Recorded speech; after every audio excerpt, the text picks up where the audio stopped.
आज हम लोग बात करते हैं बिहार की नदियों के बारे में। अगर बिहार की नदियों को समझना है तो सबसे पहले गंगा नदी तंत्र को समझना पड़ेगा।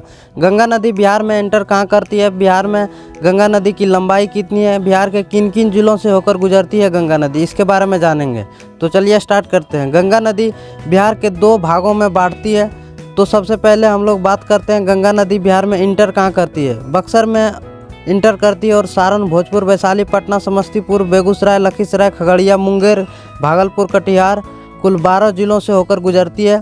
गंगा नदी की कुल लंबाई 2525 किलोमीटर है, लेकिन बिहार में गंगा नदी की लंबाई मात्र 445 किलोमीटर है। गंगा नदी बिहार को 2 भागों में बांटती है, उत्तरी बिहार और दक्षिणी बिहार, क्योंकि बिहार के बीचों बीच से होकर गुजरती है। गंगा नदी उत्तरी बिहार की सबसे पहली नदी घाघरा या सरयू नदी है, जो नेपाल के हिमनद से निकलती है और उत्तर प्रदेश होते हुए बिहार छपरा के निकट गंगा नदी में मिल जाती है।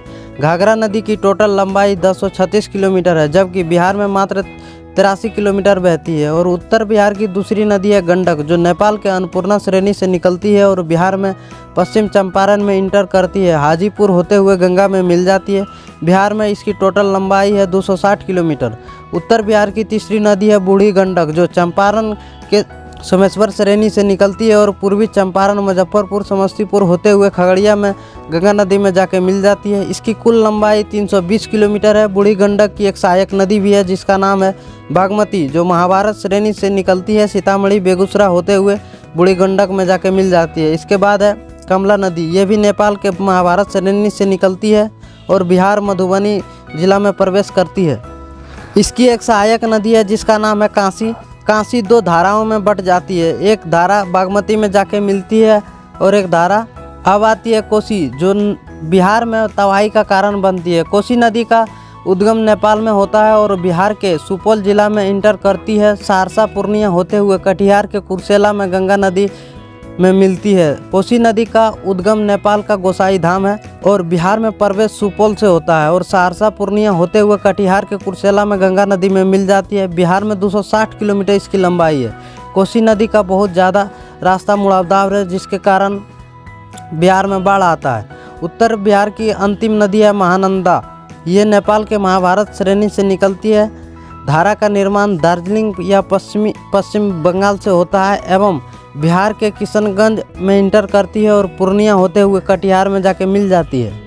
तो इस तरह से उत्तर बिहार की सारी नदियां खत्म हो गई है। अब देखते हैं दक्षिण बिहार की नदियां। सबसे पहले कर्मनाशा नदी, इसका उद्गम कैमूर की पहाड़ी से होता है, कैमूर से बक्सर तक बहती है और चौसा में गंगा नदी में जाके मिल जाती है। इसकी कुल लंबाई 192 किलोमीटर है। दक्षिण बिहार की दूसरी नदी सोन है, जो अमरकंटक से निकलती है और रोहतास में एंटर करती है, पटना में गंगा नदी में मिलता है। इसका कुल लंबाई 202 किलोमीटर है। इसके बाद सोन नदी, जो झारखंड के छोटा नागपुर पठार से निकलती है और बिहार औरंगाबाद में एंटर करती है, अरवल, पटना होते हुए गंगा में जाके मिल जाती है। और अब दक्षिण बिहार में कोई बड़ी नदी नहीं है जिसके बारे में डिटेल में बताया जाए, इसके सिर्फ नाम जान लेते हैं। एक है फल्गु नदी, दूसरा है सकरी नदी, तीसरा है किउल नदी, चौथा है चानन नदी और 5वां अर्थात अंतिम है अजय नदी। इस तरह से बिहार की सारी नदियां खत्म हो जाती है।